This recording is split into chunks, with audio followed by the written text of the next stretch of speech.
Napagaan naman ang transportasyon at pasani ng mga magsasaka sa Benguet nang matapos ang isang farm-to-market road sa probinsya. Yan ang ulat ni Clazel Pardilla. Mula sa dating lubak at paikot-ikot na daan, napabilis na ang paghatid ng gulay ng mga magsasaka sa Kapangan, Benguet. Natapos na kasi ng Department of Agrarian Reform ang 10 milyong pisong halaga ng Labueng Tabao Farm-to-Market Road. May haba itong 1.27 kilometers na layong paikliin ang biyahe ng mga agricultural product. Mabawasan ang mga nasisirang ani at madagdagan ang kita ng mga magsasaka habang napapababa ang presyo ng mga produkto sa mga palengke. Halos 800 magsasaka ang nabenepisyuhan na todo pasalamat kay Pangulong Ferdinand R. Marcos Jr. Ayon kay Densen, hindi lamang magsasaka ang nakikinabang ngayon sa farm-to-market road. Ginagamit din ito ng 80% ng kanilang komunidad.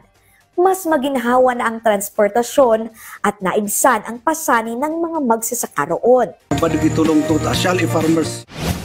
Tuloy-tuloy din ang pamamahagi ng lupa ng Agrarian Reform Department sa mga magsasaka. Si Ofelia nahirap noon magtanim sa lupang hindi niya pagmamay-ari. Ngayon ay may sarili ng sakahan. Dakil iti panagyaman may administrasyon. Kasabay ng pagbibigay ng lupa, ang pagtulong ng administrasyon ni Pangulong Marcos na mapaunlad ang kabuhayan ng mga magsasaka. Ang Samahang Nayon Multipurpose Cooperative sa Asingan, Pangasinan, naturuan ng modernong pagtatanim, nakatanggap ng mga libreng binhi at makinarya. Nakatulong kanyami, WT. Sa Davao del Sur naman, papalo sa 48 million pesos na halaga ng makinarya at pataba ang ipinamahagi sa mga magsasaka roon. Higit kumulang 2,000 magsasaka rin ang nabigyan ng Certificate of Condonation with Release of Mortgage.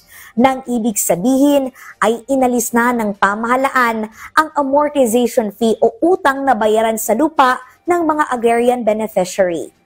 Clazel Pardilla para sa Pambansang TV sa Bagong Pilipinas.